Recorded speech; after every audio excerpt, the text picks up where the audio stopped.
Roll it, first one.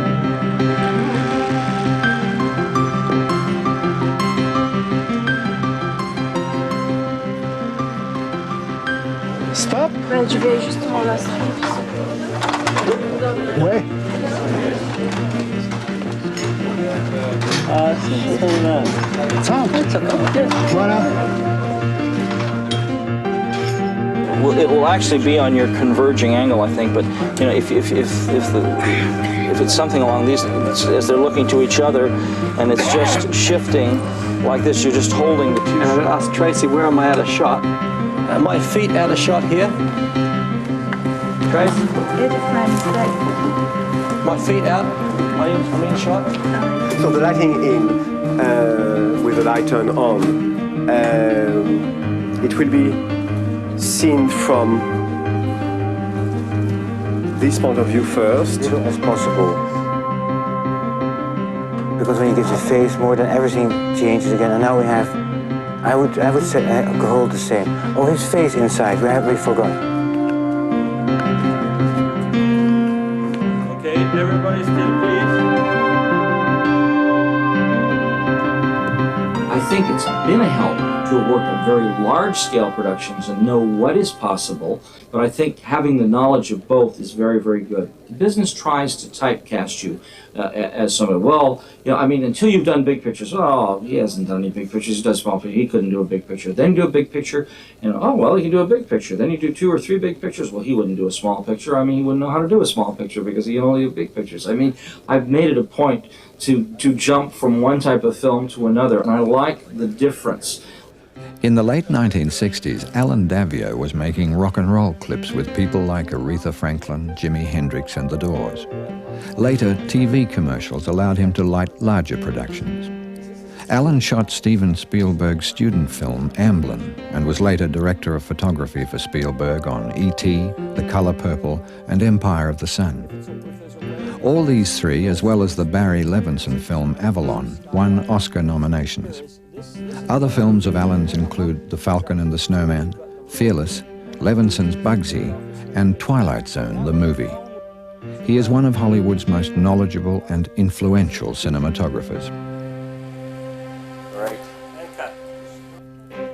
Sacha Verney's association with Alain Resnais since the mid-50s produced key films of the French New Wave. His long and prolific career includes the innovative cinema of Marguerite Duras, Raoul Ruiz and Louis Buñuel's Belle de Jour. Sacha's recent films with English director Peter Greenaway have set critics talking of an architecture of light as rich and complex as the Baroque painters. He is an idiosyncratic and undisputed master of cinematography. But what? The master classes provided each of these two distinguished and extremely different cinematographers with a similar studio set. These represented a lonely roadside cafe in the Australian desert, at Christmas time, the middle of summer. When does the camera start moving? From the beginning. Joseph Demian, the head of the school's Department of Cinematography, directed the 3 actors involved. Oui, ça c'est une solution. And keep the focus on her. The brief was realism. The script contained 3 essential elements which each cinematographer was to cover in 3 scenes. The arrival of a woman and a man at the cafe, where the man makes a phone call, the introduction of a crucial 3rd character, and a scene shot 8 hours later, a different time of day. The masterclasses allowed us to watch the different approaches taken by each of the cinematographers and to share their knowledge and the way they view the world. There were formidable challenges within the brief, the first of which concerned the set itself. This area, come behind us so we can Vous allez actually voir, look quand at- les décisions sont prises, après ça va vite. Mais je peux faire des critiques, hein. Oh, il est tout petit ce plateau. Il est tout petit. On est enfermé avec le décor. Ils n'ont pas laissé de place derrière le décor pour faire des effets derrière. Où il est le décorateur? Whereas the designer, they didn't leave any space behind the set to put any backlighting. So there's a bit of a... Excusez-moi, je fais tout le temps des jokes. C'est à cause de l'angoisse. Je suis très angoissé, j'ai peur.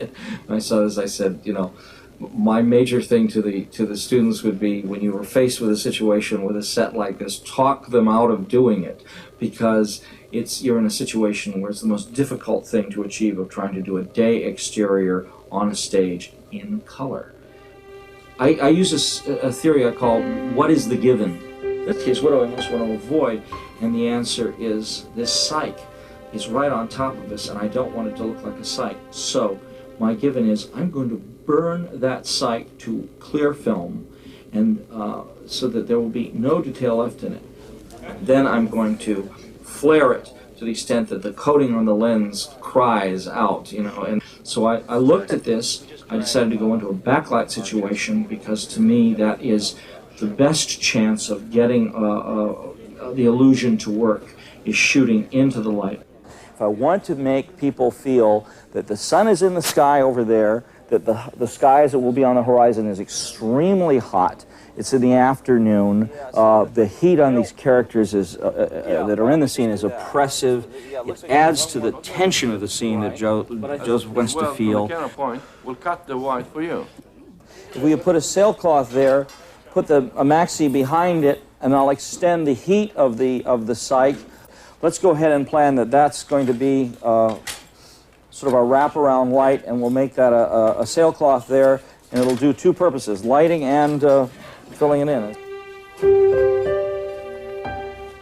In French, we speak about plan séquence.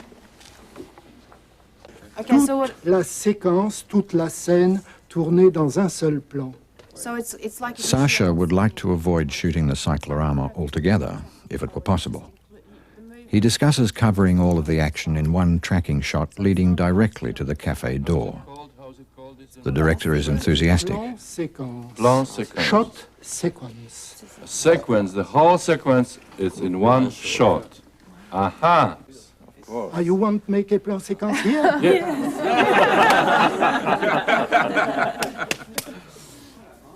How do you hide the track? Each time, If the track is in image, each time you will ask me to find a change in the actor's performance to justify camera corrections which can hide the track. Okay? Sasha is doubtful about this solution, but the director points out that as this is a masterclass, not a film, he feels it is valuable to try out different approaches despite the problems involved. He urges Sasha to demonstrate the plan séquence. This will mean that Sasha would not cover the three elements of his brief in 3 straight shots, but the details will be worked out later. Trimming after that, having the tension and the mood which I require. Sasha agrees. oui. Following him. So, where to lay the track? The people know where I am is a good place for the camera. They are waiting to put in here. Okay. Voilà. Now, Thanks, Sasha. two shot. You have set the place for the first position, but you haven't set the place for the end position. So how do you know what to light if you don't know where the end position is? I know where is the end position. I am obliged to be in the door of the cafe, no? So Sasha's track will avoid showing much of the cyclorama. This eases the problem of it being so close to the set. He now discusses the point of view of the shot, its motivation. For my modest point of view, the camera must be always a POV. Perhaps it's the point of view of one of the characters. That could be the point of view of the director. For instance, in a cafe, they justify the movement with a waiter who has no role in the film. That's wrong. for me. But I like when any movement is justified. And then we can forget it's a camera. Please, questions. It is. Please, what stop are we going to work at today? And why? Au moins 4. At least 4. Peut-être entre 4 et 5, 6. Between 4 and 5, 6. Puis on va vite décider quand on aura fait But you can decide that really quickly once you've started doing une première base de lumière comme ça. First of all, we get our key light happening, and then we can decide the stop pretty quickly. Happy? Okay, so gaffer. On y Sorry, va? I don't know On who y the va. gaffer is. Most valuable things you can do before you start lighting a scene or anticipating how to shoot it is to get a first team rehearsal, as we call it. Bring in the real actors, the principal actors that are going to do the scene, and let's work out their movement. Having set his basic exterior lighting, Alan blocks through the action to finalize his camera position and move. So you find what parts of the scene you need as a cinematographer to accent, to bring out. Because what you're doing as a director of photography is to help point the audience's eye. The scene ends with a telephone call inside, and Alan had already determined his camera move. But the block-through has revealed a problem immediately. I saw the set the other day, and the cyc was not lit up. And it was a very easy matter to walk over here and say, oh yes, well, we'll follow him through the window here. Now, look at what I'm facing. Not only am I seeing, half the stage that we had to plug up with that grid cloth, but I'm dealing with an awful lot of white reflected in that window that I have to either go through an extensive thing of breaking up. And even then, what I had intended to do was to do an f-stop change, opening up as he walks in so that we pick him up over there by the phone and lifting the exposure level. But what's going to happen when I do that with all that white in the window? That white is going to go up, and it's going to make the f-stop change noticeable. What if we altered the angle of our track and drew closer to them as they sat there, and then, as he gets up and goes in, I'm going to follow him into here. Very smart. Like this, so I can see him directly in the cafe, and I will then not have to deal with all of those reflections. Now here, I see an opportunity. I'm going to heat that up over there for the window. I'm going to probably feel that there's another source here that I can edge light him, and we'll see how we deal with this when we get into the inside, but oftentimes it may be advisable to start at the end of your shot and examine all of the problems at the end or the farthest distance of your shot. One of the things I should have said earlier about working from the cyc backwards that a very fine gaffer advised me early on. He said, always start lighting the back of the shot and work your way into the foreground. So that way that you know you'll have the back of the shot will be lit, because if you light the foreground first and they see the actors looking great, the pressure's going to come on you. Just roll, they look fine, and you know the background's not done yet. So if you start at the background and work your way forward, you're guaranteed to have the depth of the shot. Very interesting. Just 5 minutes ago, in the other studio, Sacha Verny started to say, I go with the gaffers. En effet, je vais dans les fonds. Et ma méthode, en effet, ça consiste à commencer par les fonds. Et petit à petit, on éclaire, on arrive de lieu et bien, et on rejoint la caméra, le metteur en scène, les comédiens. Ah, very Et say action. quand eux sont prêts, moi je viens ici, je vois qu'est-ce qu'ils ont fait, je ne suis pas content, ils n'ont pas bien fait. Okay, so I'll just explain. It's quite interesting. Is that first of all, okay, we set up a shot. Then Sacha leaves the camera operator and the director and the actors. He goes to the back with the gaffers and he starts lighting from the back. So he builds up the lighting from back, coming back, until he finally reaches the camera operator and then says, I hate what you've done, let's start again. No, it's not true. Well, shall we get very naturalistic and go ahead and source this window then? Sure. Why don't we do that, and that'll probably give him, Okay, so this, we roll the hit it and see. By making this a source, even though I won't see it in the shot, I don't expect to see it in the shot, I'm going to get a more natural feel of the light that carries his walk over to the telephone. And then if I want to emphasize anything more, I may use a small hard unit, and that will carry. In other words, you understand what the thinking is here. We're going to carry the backlight or cross backlight feeling even in the interior. Okay, ready to do a full rehearsal here? Standing by, and action. See, I lost time. Start now.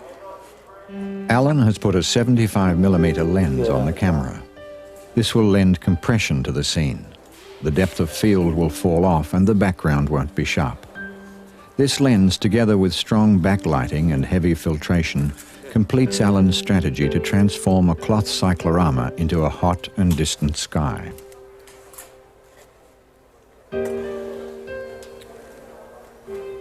I wish I had a bit more out of this edge. What I'm trying to achieve here, this is obviously too hard, too direct, is some kind of an edge light that feels like it's coming from a door or window in the distance. Is it better just with the door open like that? No, it's too hard. What I'm trying to do is be able to make that source bigger and more powerful at the same time. So we're going to take the door off the hinges, move it out there, put trace where it is, be able to back a 5K up. You want this to feel low-key, moody in there. It's going to add to the tension of the scene. You don't want to make it bright, but yet you've got to be able to see enough detail to tell the story. And is it the right detail you're seeing? I may look at this and decide that I've overdone it. Right off. To add ambient light for the detail inside the cafe, Alan bounces a 5K off a large Grifflon screen. This will be flagged off the actors while they're sitting outside the cafe, because Alan does not want to add fill to them. He doesn't want to counter his intense backlighting. Where I'd probably go with this, favoring this side. I don't want a proper balance. I want it to be burning hot on the backlight, and I want it to fall down on the shadow side. I don't want to fill it too much. And I chose as my main instrument for doing this using virtually no fill light from the front of camera and using a flare filter that is a Pro Mist number 2, which is the strongest we had in the kit. I've never used a number 2 Pro Mist before, because you always tend to, you look through a viewfinder and it just, you say, I know the film's going to be a little sharper, a little more contrasted than this, but oh my God, this is too much flare.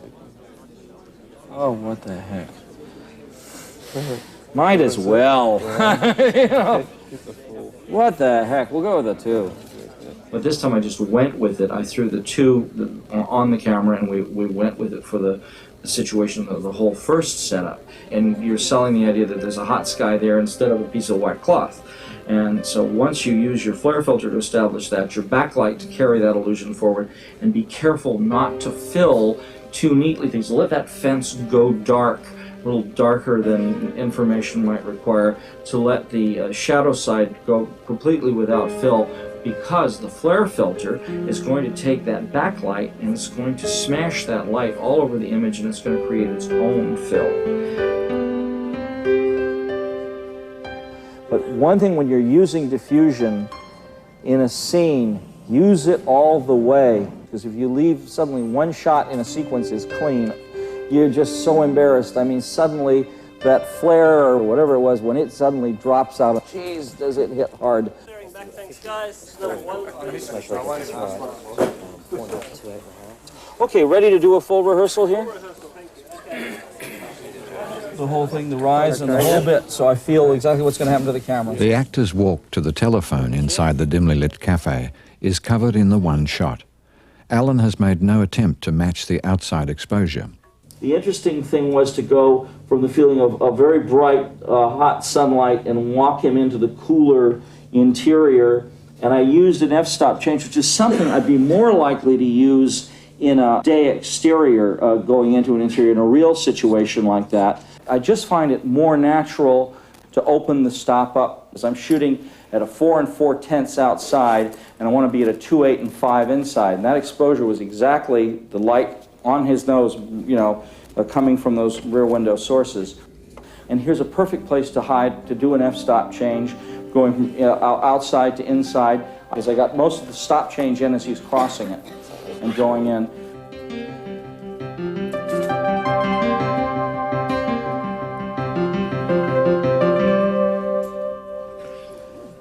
Okay, Minolta color meter. We're going to do something I don't usually do, and that is read the color temperature of the scene in a tungsten situation. I haven't gelled anything. I'm hoping that the color is rather neutral, but we're going to pick up some yellow out of this, this dirt here. All of my rushes are graded to the grayscale. And I say, here is the grayscale. I put a normal light, 3,000 Kelvin on it. In this case, I think it was 3,040 or something that we actually wound up with. And the background scene was around 2,750, 2,800 Kelvin, so a touch warmer, which I wanted to have to emphasize this yellow dirt, that was be reflection off the yellow dirt, putting that color into the skin tones. And the gel manufacturers hate this because it means I don't have to gel all these lights. I just gel the light that goes on the grayscale bluer and everything else comes back warmer. We call it jimmying the grayscale. Now this comes up to 3080, and I like that. Let's check. No green, 0. So we're 3080, no green, and that seems to be where we're going to put the color here. Let me just take a look at the background.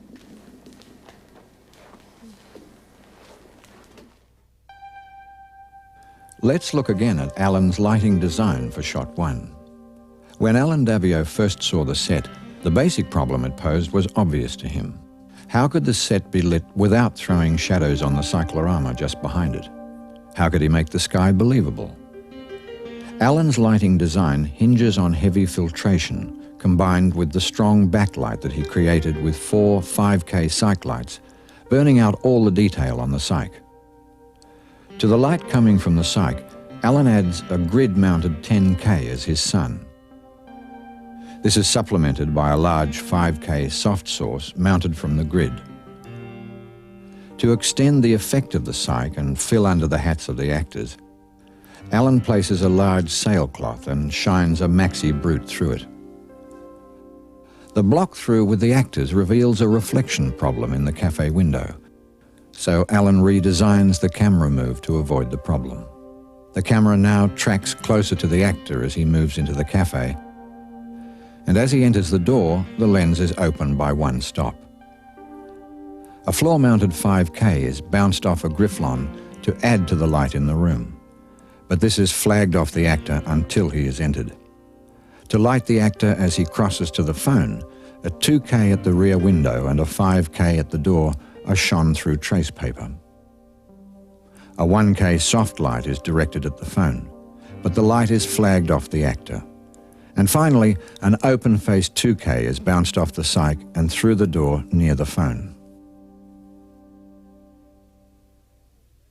Okay, so if you just hold the grayscale up in the front of the roll and you shoot it, and then you go and put the slate up for scene 1, and then you go to dailies, and what's the first thing you see? The slate for scene 1. Where's your grayscale? Gone into the negative outtake pile.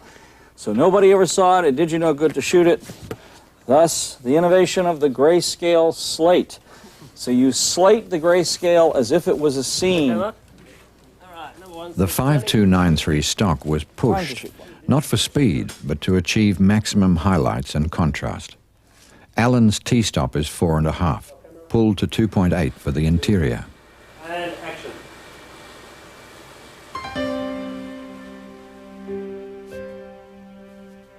If this was really shot outdoors, I wouldn't use filtration this heavy. What we're doing is trying to create that feeling of outdoors, the single source from left wrapping. The filtration is making this work.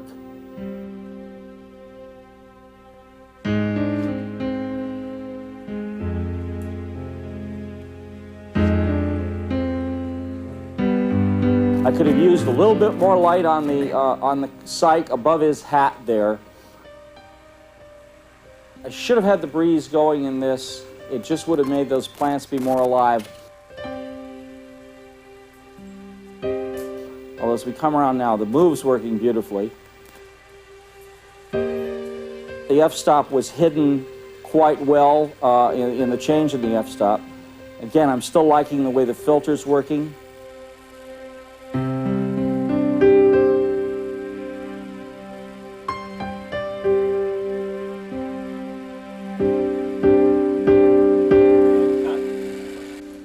Okay.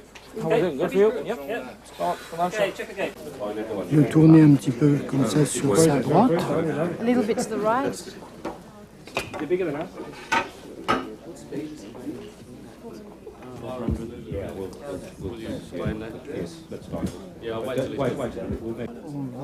Oui, on va le tourner un peu à droite et un peu à... So we'd lift it up and...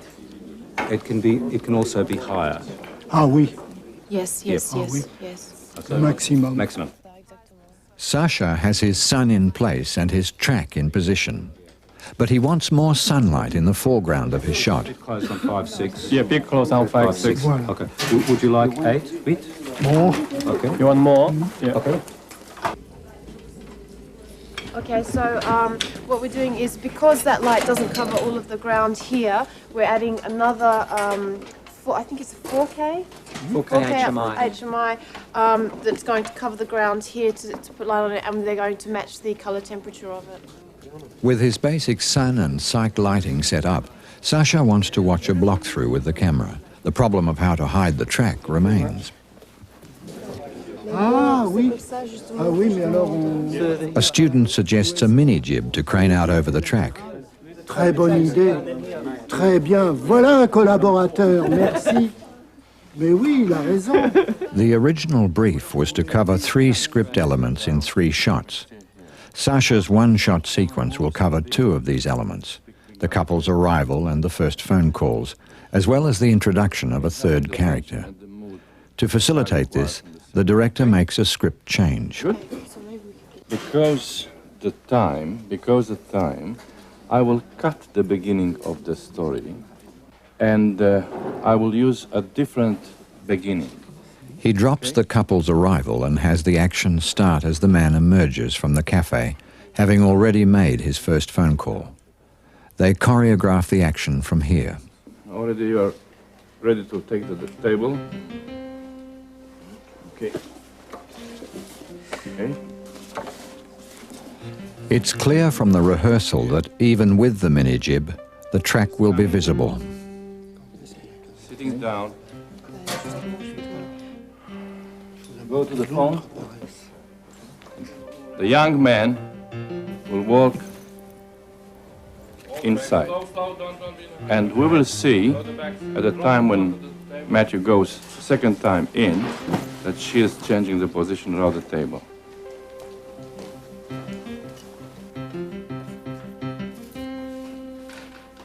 For the next rehearsal, a cloth is spread along the track and covered with sand. As the dolly moves, the cloth will be pulled away and replaced for the next rehearsal or take. Sasha doesn't like it. He points out the effect that the sand and dust will have in the studio if it is stirred up during every rehearsal and take. Okay, okay. Another method is tried. A series of props is arranged to hide the track. These will be removed one by one as the dolly moves.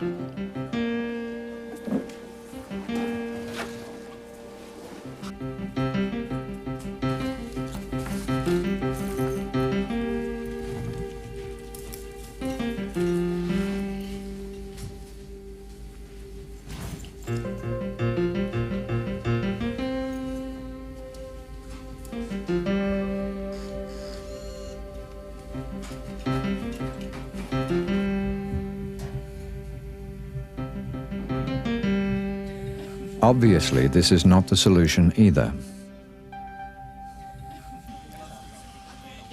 The art department offers to construct something to solve the problem. And that'll take about 45 minutes an hour. And Sasha sets about lighting his interior. Mais deux choses. Dans la porte. Before, Sasha was talking about how there's 2 doors in the back of the set, and in order to light the guy on the telephone, he was talking about putting some light through each of the doors, but from fairly far back so that you can get a nice he called it a sandwich of light, sandwich the man in the light. And then we've just been cutting, but I thought I should put the roll down, cut out and sit there. It's daylight. plus dedans. So it looks like it's daylight. That's right. Which will have diffusion on it. Diffusion, Very well. Yes, thanks, David. Cheers. That disappeared.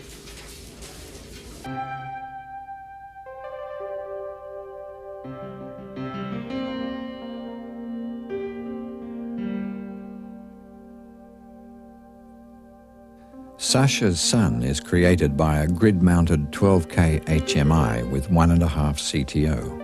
A second light of 4K HMI is also added to lift the foreground of the scene.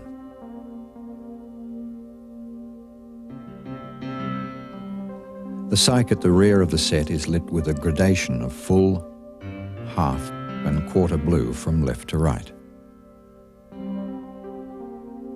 Behind the set, these lights are supplemented by a 5K with blue and another with half blue. To provide the fill for the exterior scene, Sasha places a 2K and a 5K bounced off the cyc. A 5K soft light near the track, and a 2K soft light. Overhanging 5K soft lights with half blue are added with skirts to cut the spill. The interior of the cafe is lit by a 1K through one doorway and a 300-watt miser at the other door. Finally, a 2K is placed near the entrance of the cafe. It is diffused through spun and directed at the actor at the phone.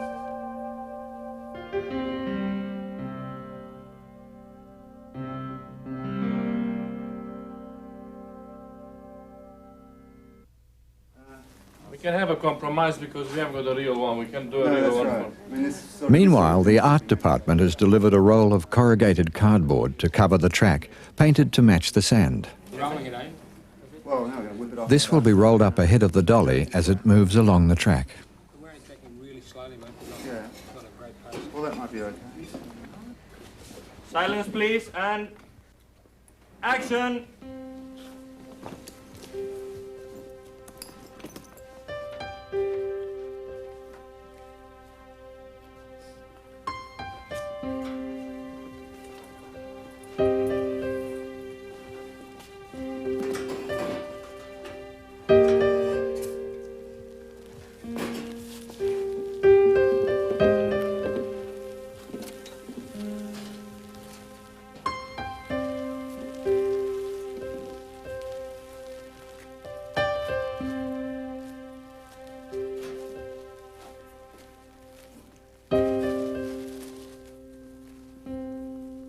Sasha realizes that even this method won't be completely successful.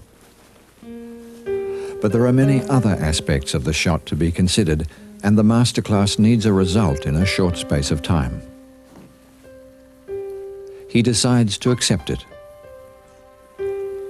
But will a less than perfect solution compromise the mood of absolute realism that both directors of photography are trying to achieve? Okay, everybody still, please. Malgré qu'on est dans un studio, que c'est un décor artificiel, c'est pas un décor naturel, il faut donner l'illusion de la réalité. Basically, if you're in a C'est ça, j'imagine. Personne ne s'est trompé là-dessus. He thinks that no one's kind of confused about the issue. We were in a studio, and so, you know, it's not reality, and we had to create some kind of reality from what we were given.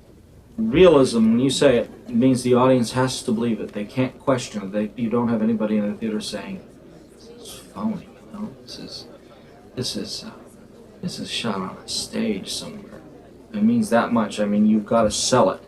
But when your budget is not that large, and you know, it's deciding. I think that's what a cinematographer does all day long, is to decide what is important. No, she's not there at all. She's actually, what's happening here is that Alan is following his original brief. His next shot will introduce the mysterious third character. Alan wants the reveal to be dramatic. As she gets about to here is when you're crossing behind her. So we see walking away, and she comes out, you know, all the way out here, and she feels David's look on her, and she turns and looks, and then she turns away. Here, it's our chance to be introduced to this character for the first time, and always give characters memorable introductions so that people don't forget who they are.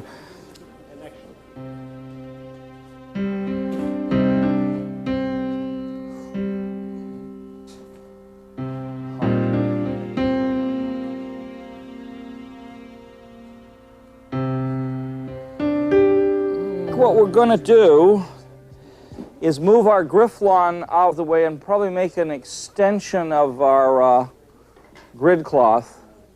If I light this whole thing up, it'll become too pretty a source and too wrappy from the front. And I'm trying to keep the light. You can see the nature of the light that's hitting David here. There's a shadow side to him and so on. I want that, but I want it a little more intense than it is. Just maybe another half stop. So I don't know if we want to put a... Pull it back out and put a 10 on it. Okay, terrific. But what I'm also trying to avoid doing is building up my background or front lighting my background people too much from this other source. So we'll see what that does.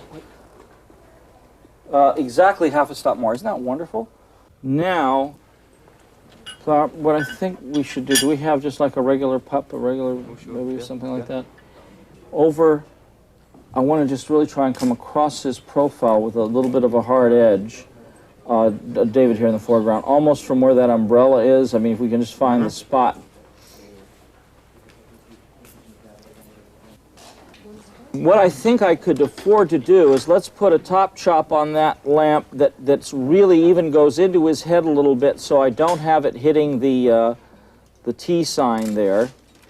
And just bury it in his hair a bit, and then I think it'll take some of the curse of that shadow off. Just bury. Yeah. That's great. Now give it on-off so everybody can see what that lamp is doing now. Off, on. You see how subtle that is? It's just putting that little bit of extra heat. Thank you, sir. Well, it helps that you don't see the shadow. See, I put a hard light in the middle of a soft source to put a little extra sparkle in a way that only a hard light can. But it's casting a shadow. It's at the perfect angle for his face, but that's leaving a shadow on the wall behind him. By putting the topper just into his head, you don't see the top of the head shadow. And chances are, if you're interested in the scene, you'll never notice. Alan now adjusts his lighting for the woman's look to David. What we ought to do for her down there is get rid of that 4K soft. Yeah. And can we put a bounce of polys? Yeah. If we put a couple of 4x8 polys around the corner and took that 5K and bounced it, I wonder if we'd get as... See, what I'm getting is a little bit too hard. The intensity is even a little bit more than I need. Mm-hmm.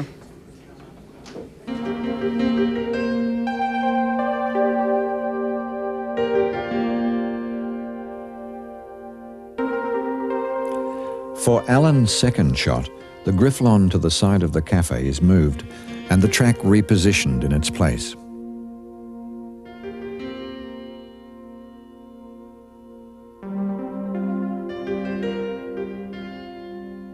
The camera moves slowly towards the cafe. As the man crosses on his way to the phone, attention is drawn to the woman at the end of the veranda.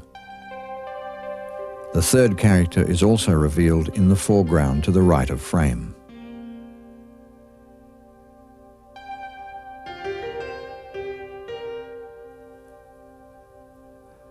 To light the move, Alan replaces the floor-mounted 5K with a 10K light and bounces this from the repositioned Grifflon.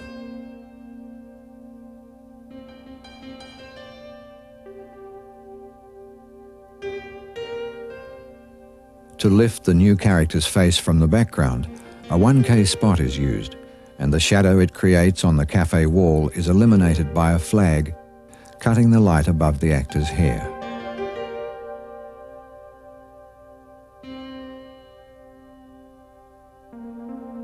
Finally, for the woman at the rear of the veranda, the overhead soft light is replaced with a stand-mounted 5K, bounced off two pieces of foam angled at 45 degrees.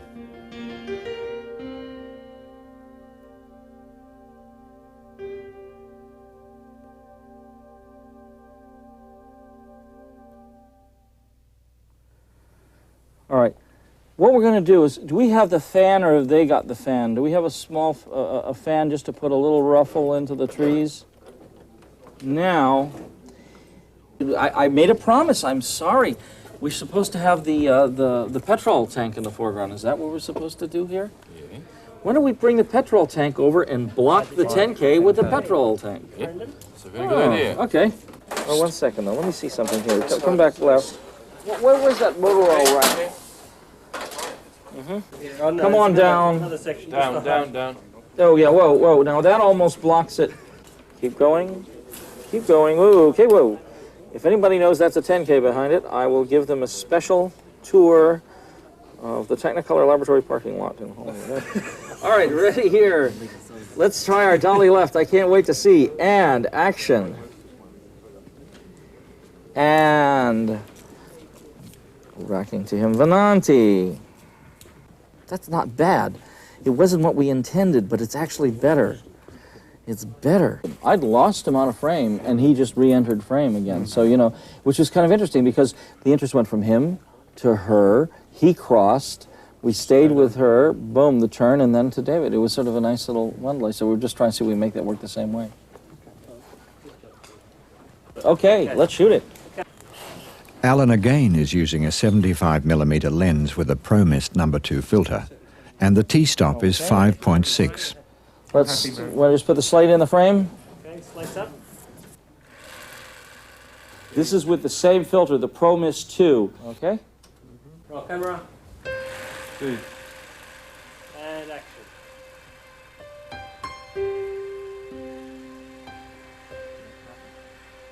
Are you right?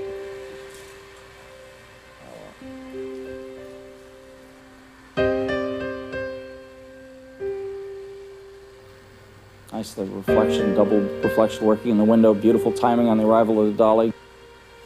Great cross. Nice natural feel to the fall off of the light there. In editing, we would have really wanted to have a close-up of his look to her.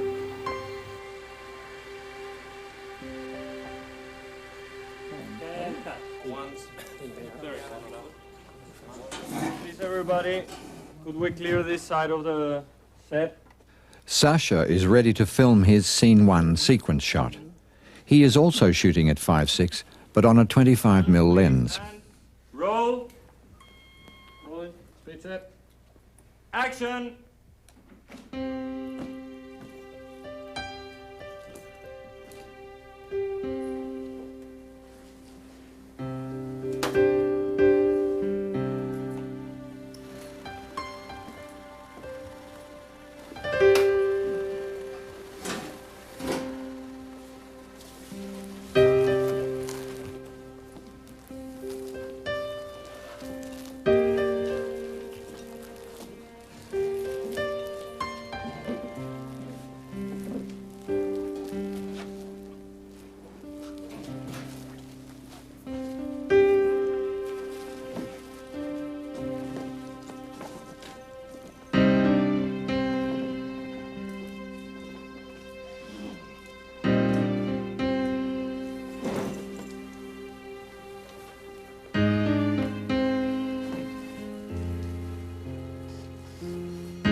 Cut. Thank you. Okay, it's fine. Okay, hang on, everybody, please. No, that's enough. What I would like is to use two close-ups. One before this shot, and not related to the set. Sasha has incorporated 2 parts of the 3-shot brief into his first scene. Joseph, the director, now wants him to film 2 static close-ups of Craig, the third character, not to intercut with the action, but as theoretical script elements. The first is to be part of the daytime scene. In profile of Craig, who's just going to be looking towards the woman but not making any other action. Sasha has asked for a 2K Fresnel to be put on the stand, so just to put some light onto Craig, the front of Craig's face, which would be like a rim light from the angle that we're shooting at. And it's white light. Little point shining in the eye. It's very good. Yeah. Voilà. Except for George. 20 Could we secondes. clear the space so that we have no shadows? And be careful with the bouncing light. Okay, just silence. Shoot. Then roll camera. Roll. Speed set. And action.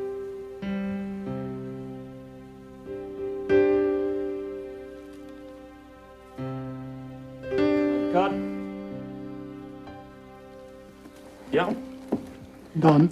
So I'm so anxious to get this, some kind of a bounce coming through the window. Alan sets his final shot after sunset. The couple is now inside the cafe. Yeah, and let's see, we have David, let's get that off. Let's grid this, or excuse me, tracing paper this window, and go ahead and hit the 5 into that, with a 5 with a half CTO on it. All right? Our end shot inside, which we did in quite a hurry, was I was trying to get the feeling that the sun has set. There's no direct sun coming in, but the sky glow out there is still orange, and inside there's only the glow from the sky. The script calls for the man to make a final phone call, and the third character, now revealed as a waiter, comes up to the counter next to him.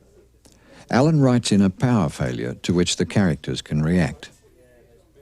He wants to create an unusual and eerie ambience for the shot. And I think I was influenced by Twin Peaks or something like that, with this low light source that was something coming, I just said something out of a display case, and maybe it's a fluorescent or whatever I put it. I let it go half blue, so there's no normal color in the scene. And I thought that he comes up and boom, the lights flicker where they go out and the light on the faces go out and everybody turns to it to see what's happened. It got a nice little surreal tinge to the event. Just to put this element of these blinking Christmas tree lights just seems such an incongruous thing to have in this desert scene in this wretched place. Have yourself a merry little Christmas. What are we going to put on this? A half promist? A CTO, half promist? Now, let me see, David, when you set that down, just, okay. And, okay, we're watching, he's listening, and we move. And David. And that would be the cue for the flicker. Okay, that's fine. Let's give it a try. For Alan's final scene inside the cafe, he contrasts the warmth of the setting sun with a cooler light from the counter. A window of the cafe is covered with trace paper. A 5K with full CTO beams orange light through the paper and onto the actors standing at the counter. To light the background, CTO is added to the maxi brute behind the sailcloth. The Christmas tree practical lights add character to the scene. And finally, a 1K is set low on a stand. Its bluer light and the effect of a moving flag represent a fluorescent light in the counter. These lights are turned off as a power failure occurs. The T-stop for Alan's final scene is 2.8, and the lens is 25mm with a half promist filter. 1 second, okay, set.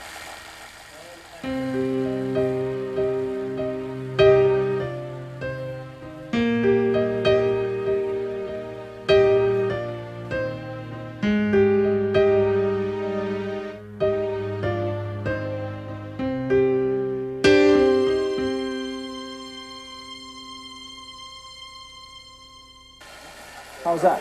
That was pretty darn good, actually. Okay. The one regret I have in that last shot, you have to fill this stuff usually. I mean, the outside, I didn't have to as much because of the filtration, that heavy filtration, sending that with all that flare going back into the shadow. It sort of filled itself. But inside, I should have just had a little bit of a bounce, off the side. 2 stops, 2.5 stops down. I mean, something along those lines, so that when it went, it just doesn't go completely dead on their head. That was the thing I didn't care for there. But otherwise, I thought that worked. A little Twin Peaks, but what can I say? This is her closer. Would you like any movie? The same size, no move, nothing. No, the okay. same size. Ça, c'est quand même 8 heures plus tard. Oui. For Sasha's 8 hours later scene, the director asks for a static shot of the 2 main characters, featuring the woman outside the cafe. The man will be seen through the door making his last phone call. You probably all noticed that the sun is now here and it's a 2K with an 85 gel on it. With the doorway, what he did is he brought I think it was the 1K closer to the door, 1K, so he yeah. brought it in and he put an orange gel on it. And please remember, could we clear this side also because of the bouncing light? For Sasha's early evening scene, the two lights representing the sunlight in shot 1 are turned off. A 2K with full CTO is directed at the woman seated in front of the cafe. The warm light it creates represents the glow of sunset. In the background, the 1K at the door is repositioned and full CTO added. The miser at the other doorway remains on, and finally a 2K with full CTO lights the back wall of the cafe.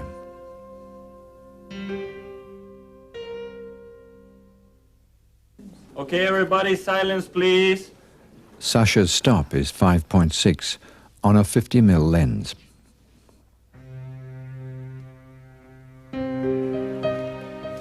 Camera, ready? Okay, everybody.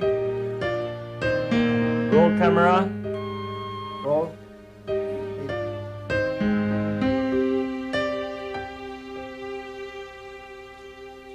Action.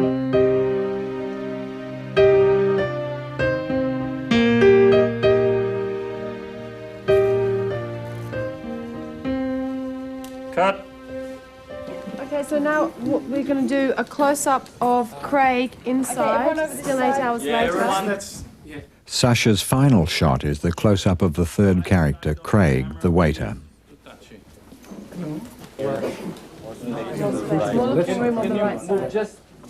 Just a bit.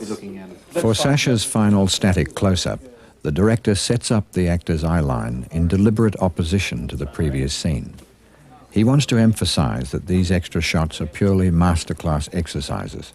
They don't have to cut together.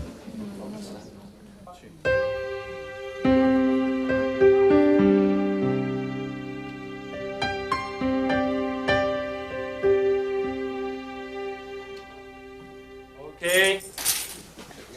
It's a wrap. It's a wrap. Check the date. Check the date before. Yeah, everybody who worked in this.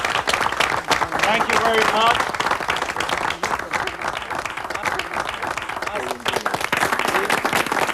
After the masterclass, there were many questions. Alan was asked about working in Hollywood. How does he get his next picture? Can he choose films that he wants? How does he do this? You know the directors that you want to work with. And I've been very, very fortunate in getting to work with so many good ones. And you get the next picture from the director's comments. You know, the last director you worked for will give comments to a director that calls, say, well, what about so-and-so? And it's how the experience was overall. And I'm sure they'll discuss your strengths and your weaknesses. But that is very a decisive factor over how you get your next picture. And so you want to make sure that you don't enter into a relationship that's just not going to work at all, because it will not only affect that film, but probably the way the next decision is made too. On the face of it, these two men are worlds apart. Alan Davio devotes his profound talent to Hollywood's influential cinema. Sacha Vianney's artistry illuminates cinematic landscapes far from the mainstream. But their work has a common language, a mastery of mood and message in the photographed image.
technique, la technologie étant maintenant ce qu'elle est, il n'y a pas besoin de génie pour faire du très beau travail, d'une part. Et d'autre part, il n'y a pas beaucoup de films qui ont besoin d'autre chose qu'une bonne image bien correcte, professionnelle, et puis c'est tout. Et pour les quelques artistes qui ont besoin de autre chose que de l'ordinaire, autre chose que du très bon, quelque chose d'autre, quelque chose d'interprété, quelque chose de... Moi, je ne veux pas dire génial, non, ça non. Mais ça, ce sont des gens évidemment qui m'intéressent. Et je crois que j'ai eu la chance d'être choisi par des gens un petit peu comme ça. Oh, je réponds.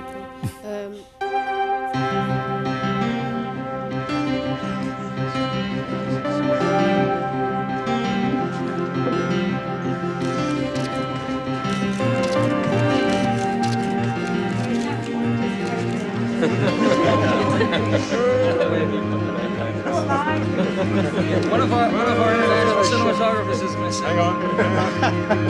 Let's get him in there.